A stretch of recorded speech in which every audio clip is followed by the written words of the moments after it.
मैं निवेदन कर रही थी आप लोगों के सामने, अगर पत्नी बड़ी समझदार है और सुलझे हुए विचारों की धनी है तो निश्चित कितना भी गलत रास्ते का अनुसरण करने वाला पति क्यों ना हो, उसको सही मार्ग पर ले आएगी, उसको शिक्षा दे देगी। और इतिहास के पन्नों में एक नहीं ऐसे अनेक उदाहरण आते हैं। आप कभी पढ़िएगा चित्तौड़ के इतिहास को तो आप लोगों को पता लगेगा। एक वो पद्मिनी भी थी जिसने अपने प्राणों की बाजी लगा करके इतिहास गढ़ दिया। आप कभी पढ़िएगा दुर्गा के इतिहास को। आज हम दुर्गा माता की पूजा करते हैं जो 8 हाथ की हैं, पर मैं कहा करती हूं कि 2 हाथ की दुर्गा के इतिहास को कभी पढ़ करके देखिएगा, जिसने मुगलों को नाकों चने चबा दिए थे। ओ मेरी माताओं, कभी किरणमयी के इतिहास को पढ़ने की जहमत जरूर उठाना। कभी हाड़ी रानी के इतिहास को जरूर पढ़िएगा। जब कहते हैं कि रूपनगर की राजकुमारी थी चंचल, जिसका मुगलों ने डोला मांग लिया था, उस समय कहते हैं जब चंचल कुमारी के डोले को मांगा गया और चंचल कुमारी ने पत्र लिखा था उस समय जयपुर के राजा को, तो जयपुर नरेश ने कहा था अगर हम युद्ध भी करते हैं तो पहले ही हमें एक टुकड़ी की ऐसी आवश्यकता है जो कहीं ना कहीं मुगलों को रोक सके। जो युद्ध की रणनीति तैयार हुई थी, और उस टुकड़ी में कोई बहुत बड़ा योद्धा होना चाहिए। जो भी योद्धा ये ताकत रखता है, ये पान का बीड़ा रखा है, उठा ले और इसे चबा ले। तो कहते हैं पूरी सभा में सन्नाटा छाया हुआ था। जानते थे ये सब के जो भी टुकड़ी बनकर के सरदार बनकर के वहां पर जाएगा वो सीधे सीधे मृत्यु का ग्रास बनेगा, वो बच करके घर नहीं आएगा, सीधे सीधे मौत का निमंत्रण था। तो पूरी सभा में जब सन्नाटा था तो कहते सरदार चूड़ावत नाम का एक योद्धा बैठा था, जिसने उस पान के बीड़े को उठाया और उठा करके चबा लिया। तो जयपुर नरेश ने कहा था फिर शीघ्र तैयारी करो। ओ मेरी माताओं, उसने सिर्फ इतना समय मांगा कि मेरा विवाह हुआ है नया नया, अभी मैंने ठीक से अपनी पत्नी को देखा भी नहीं, उससे वार्तालाप भी मेरी नहीं हुई है, उसके हाथों की मेहंदी अब तक नहीं छूटी है। मैं एक बार अपनी पत्नी से भेंट करके उसे समझा दूं, उसे दिलासा दे दूं, और मैं तुरंत वापस आ जाता हूं और सेना लेकर के चल देता हूं। आप चिंतन करना सरदार चूड़ावत क्या सोच करके घर गया था। पत्नी रोएगी, है ना, उसे समझाना पड़ेगा। पर वो आजकल जैसी पत्नी थोड़ी ना थी जो रांझे घाल के बैठ जाए, है ना। वो तो उस समय की देवियां थी, वास्तविक देवियां, जो वास्तविक धर्म को निभाना जानती थी। कहते हैं जब नवी नवेली दुल्हन जिसके हाथों की मेहंदी भी फीकी नहीं पड़ी थी, सरदार चूड़ावत अपनी उस पत्नी से मिला और मिलकर के जब सारी बातें बताई तो था तो ये कि पत्नी की आंखों में आंसू आएंगे और वो पोंछने पड़ेंगे। पर वो हैरान रह गया जब पत्नी हाथ में पूजा का थाल लेकर के आई और तुरंत अपने पति को तिलक करके कहती है तुम शीघ्र अति शीघ्र जाओ, मुझसे वार्तालाप करने में अपना समय खराब मत करो। मेरे पति होने से पहले तुम एक योद्धा हो, और योद्धा का कर्तव्य होता है धर्म के लिए, आन बान शान के लिए लड़ना। इसलिए मैं बहुत बाद में हूँ और तुम्हारा कर्तव्य बहुत, बोल दो जरा, पहले है।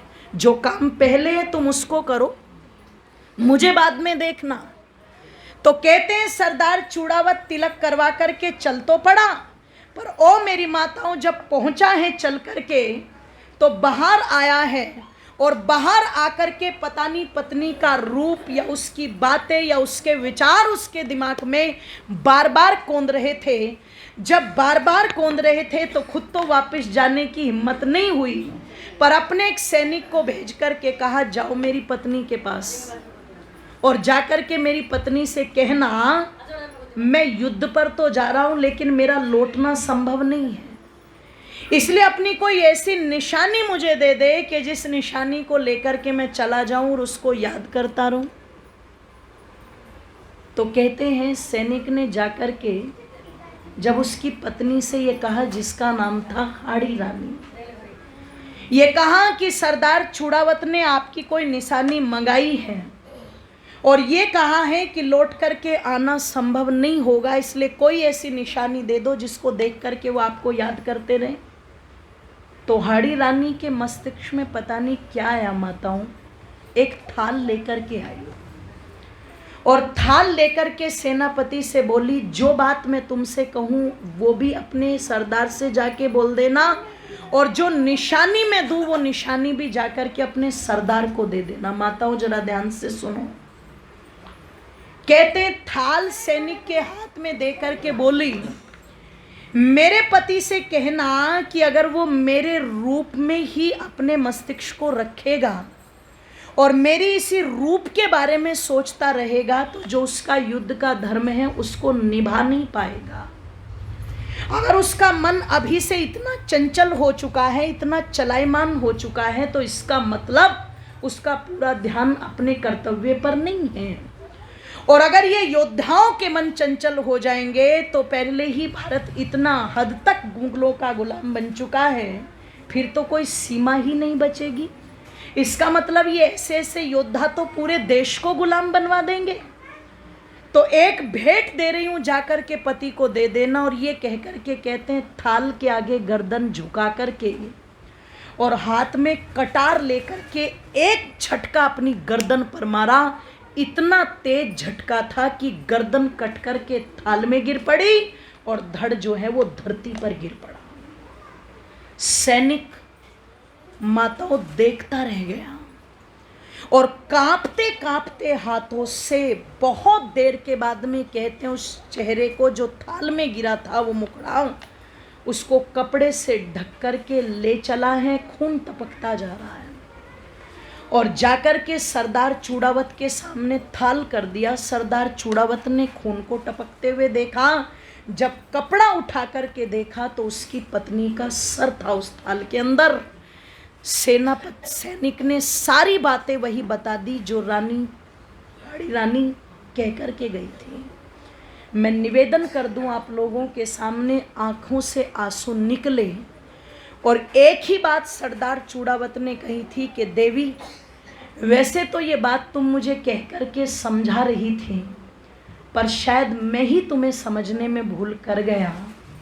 और अगर तुम्हारा ये संकल्प था कि रक्षा होनी चाहिए तो अब एडी से चोटी तक का जोर लगेगा, चंचल कुमारी की रक्षा हो करके रहेगी। आप चिंतन करना, विचार करना, एक छोटी सी बात को पति के मस्तिष्क में बैठाने के लिए पत्नी ने वहां पर अपनी कुर्बानी देना, बोल दो जरा, पसंद किया और कुर्बानी दे ही दी। एक साधारण स्त्री जो छोटी छोटी बातों के लिए लड़ती रहती है ना, ध्यान रखना, और जो अपने को प्राथमिकता देती है और परिवार को पीछे कर देती है, उसका कहीं नामो निशान नहीं आता। ध्यान रखिएगा। आज परिवार में लड़ाई किस बात पर होती है? मेरी नहीं सुनते अपनी माँ की सुनते हैं, मेरी नहीं सुनता अपने बाप की सुनता है, मेरी नहीं सुनता अपने भैया भाभी की सुनता है। वो तो आधी लड़ाई इसी पर होती है ना, मुट्ठी में करना चाहती है, वश में करना चाहती है। और कई सारी तो ऐसी भी हैं जो तबीज लेकर के आएगी, बोले घोल के पिला दिए और पति बिल्कुल तेरे ही बस में हो जाएगा, बस तेरे ही इशारों पे नाचेगा। क्यों नचाना है किसी को अपने इशारों पर? और एक बात कह दूं माताओं, बुरा करोगी तो आपके इशारों पर कोई नाचे या ना नाचे, पर जब तुम अच्छा सोच करके चलोगी, पूरे परिवार को एक जगह बांध करके चलोगी, एक जगह जोड़ करके चलोगी, तो नचाने की जरूरत नहीं रहेगी। तुम्हारी बातों का सम्मान परिवार में अपने आप हो जाएगा कि नहीं हो जाएगा? बोलो, अपने आप हो जाएगा। जो जबरदस्ती वश में करने की बात करती है ना, वो जिंदगी भर किसी को वश में नहीं कर पाती और अपनी जिंदगी नरक और बना लेती है। अंदर से भी फूकती है और बाहर से भी फूकती है, उसकी सारी जिंदगी कुड़न में चली जाती है। पर जो प्यार के साथ अपने कर्तव्य को समझ करके पूरे परिवार को जोड़ने में अपनी सहभागिता निभाती है, निश्चित ऐसी नारी परिवार की ताकत बनती है। और उसी ताकत को महर्षि दयानंद ने कहा था, वो पैर की जूती नहीं है अपितु वो सर की, बोल दो जरा, पगड़ी है उसका सम्मान होना चाहिए। क्यों होना चाहिए? यत्र नार्यस्तु पूज्यन्ते रमन्ते तत्र देवता। अरे जहाँ इस नारी की पूजा होगी वहाँ तो देवताओं का अपने आप वास होगा। लेकिन पूजा की पात्र भी तो होनी चाहिए, पूजा की कोई बात भी तो उसके अंदर होनी चाहिए। अवगुणों की कोई पूजा नहीं होती, सद्गुणों की ही पूजा होती है। इसलिए मातृशक्ति उन सद्गुणों को धारण करके चलें। और वो सद्गुण कब आएंगे?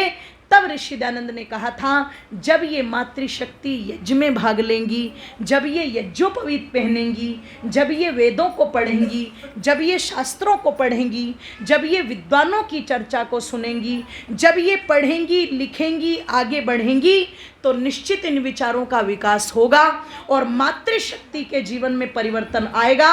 और जब मातृशक्ति के जीवन में परिवर्तन आएगा तो फिर घर में परिवर्तन आने में देर बोलो नहीं लगेगी, समाज में परिवर्तन आने में देर नहीं लगेगी। इसलिए जब ऋषि दयानंद ने ये हुंकार भरी थी ना, तो हमारी माताएं गीत गाया करती थी। आजकल भी गीत गाती हैं शादियों में, विवाहों में, पर वो बड़े ऊटपटांग गीत होते हैं। और हरियाणा की स्थिति तो इतनी खराब है कि कहीं कहीं तो बचपन में मैं देखती थी कपड़े तक फाड़ देती हैं गीतों में। बताओ कपड़ों का क्या लॉजिक है फाड़ने का? गाली गलौच करना, इतनी गंदी गंदी गालियां एक दूसरे को देना, है ना? कुछ तो हंस भी रही हैं, आप तो नहीं लेती ऐसी गालियों में भाग? देती है ना आपस में एक दूसरे को, पता नहीं क्या गंदी गंदी बातें बोलेंगी। तो उन बातों का कोई लॉजिक नहीं है माता, उनका कोई अर्थ नहीं है। ये परमात्मा ने जो वाणी दी है ना, ये अच्छा बोलने के लिए दी है। सत्यम ब्रूयात् प्रियम ब्रूयात्। तो वाणी से अच्छी बातें ही बोलना चाहिए। इसलिए गीत भी गाओ तो अच्छे गाओ, बातें भी करो तो बोल दो जरा अच्छी करो। और कैसे गाने चाहिए?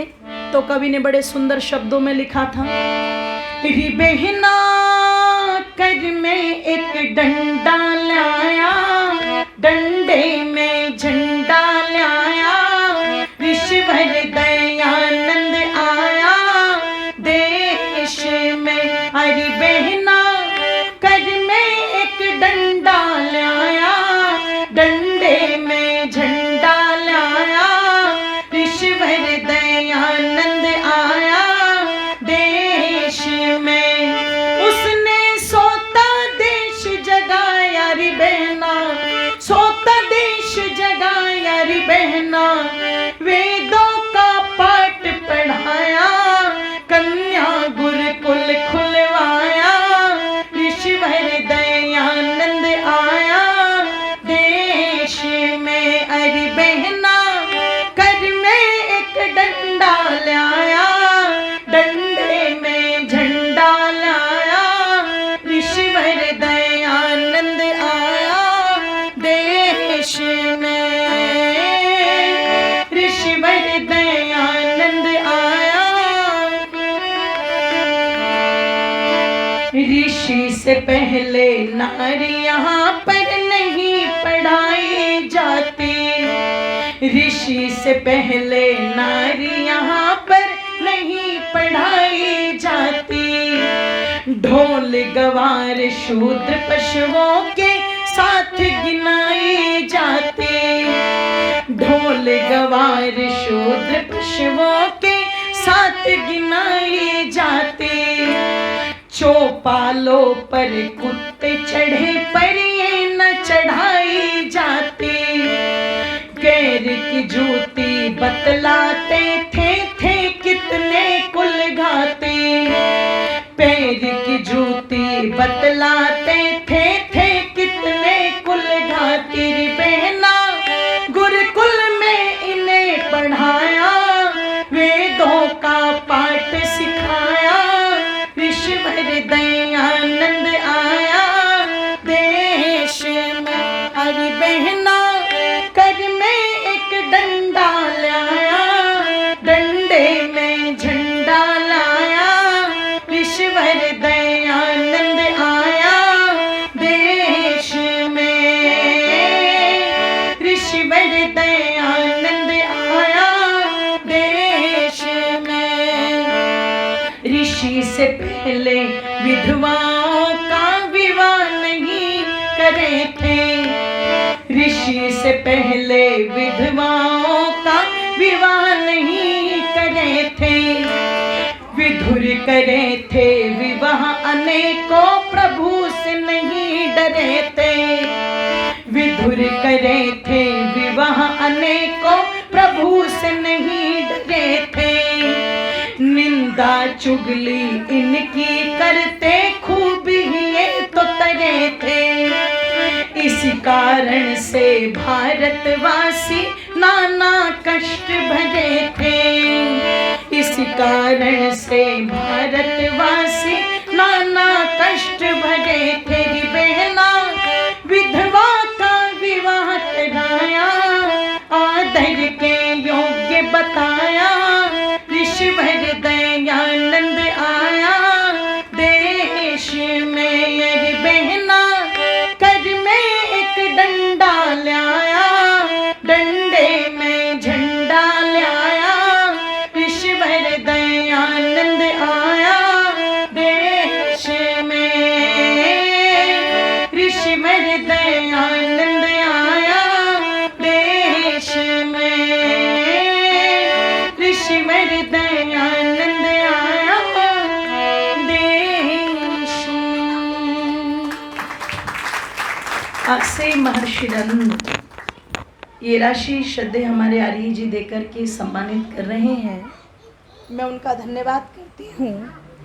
निवेदन कर रही थी आप लोगों के मध्य में, धन्यवाद, कि महर्षि दयानंद ने तो आकर के धन्यवाद बहन, मातृशक्ति के गौरव को बढ़ाया, मातृशक्ति के सम्मान को बढ़ाया, और तब जाकर के ये अधिकार, धन्यवाद माता जी, मातृशक्ति को मिला कि इनके लिए आर्य समाज ने आवाज उठाई।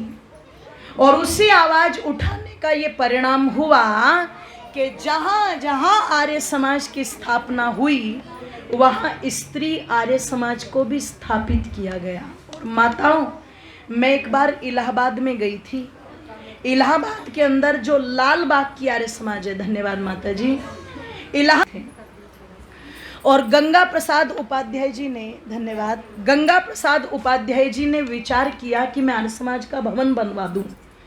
तो भवन तो बनवा दिया, दीवारें तो खड़ी हो गई, पर जब दीवारें खड़ी हुई तो छत डालने के लिए पैसे नहीं बचे और किसी और से उस समय सहयोग नहीं मिला। तो गंगा प्रसाद उपाध्याय जी की पत्नी ने अपने पति से कहा, एक काम करो, मेरे ये जो सोने के कंगन है ना, तुम ये बेच दो। तो गंगा प्रसाद उपाध्याय जी ने कहा, गहने तो माताओं को बहुत प्रिय होते, मातृशक्ति को, महिलाओं को, मैं आपके गहनों को कैसे दे सकता हूँ, कैसे बेच सकता हूँ। तो गंगा प्रसाद उपाध्याय जी की पत्नी ने कहा था, पतिदेव मेरे लिए तो सबसे बड़े गहने आप हैं, मेरी तो शोभा, मेरी तो पहचान आपसे है, और जब आप मेरे साथ में हैं तो मुझे इन गहनों की कोई आवश्यकता नहीं है। तुरंत अपने कंगन उतार करके अपने कुछ गहने जो थे वो पति के हाथ में थमा दिए और बोले, मेरा गहने पहनना जरूरी नहीं है, आर्य समाज की छत का डलना बहुत जरूरी है। आप कभी भी लालबाग आर्य समाज में जाएंगे, वो इतिहास, वो शिलालेख पर आपको लिखा हुआ मिलेगा। उस मातृशक्ति ने अपने कंगनों को बेचकर के आर्य समाज की छत को डलवा दिया। और जब पंडित गंगा प्रसाद उपाध्याय जी ने उनसे पूछा, तुमने ऐसा क्यों किया, तो वो कहती हैं, ये मैंने आपके लिए नहीं किया या किसी को दिखाने के लिए नहीं किया। अरे ऋषि दयानंद ने जो मातृशक्ति पर उपकार किया है, अगर इसके बदले अपने प्राणों को भी मुझे देना पड़े तो वो भी बहुत कम होगा। गहने देना तो बहुत छोटी सी बात है, ये कोई बड़ी बात नहीं है, ये तो बहुत छोटी सी बात है। क्योंकि ऋषि दयानंद अगर ना आते तो आज इतना सम्मान मुझे मिलने वाला नहीं था, जो सम्मान मुझे ऋषि दयानंद के आने के कारण मिला है। तो मैं निवेदन कर दूं, बहुत बड़ा उपकार आर्य समाज ने किया।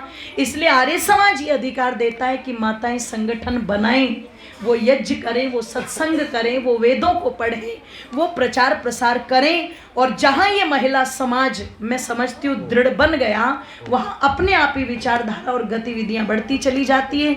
निश्चित आर्य समाज घरोंडा भी उसी उन्नति की ओर अग्रसर हैं और निरंतर ये आगे बढ़ता रहे, ये मेरी शुभकामनाएं हैं। आज प्रथम सत्संग की इस बेला में मैं आप सभी को अपनी शुभकामनाएं ज्ञापित करती हूँ। हृदय की गहराइयों से आप सभी का बहुत बहुत धन्यवाद। बड़े दच्चित मनोभाव से सुना और ये राशि दे के सम्मानित किया। आप सभी का बहुत बहुत धन्यवाद। इति ओम शांति।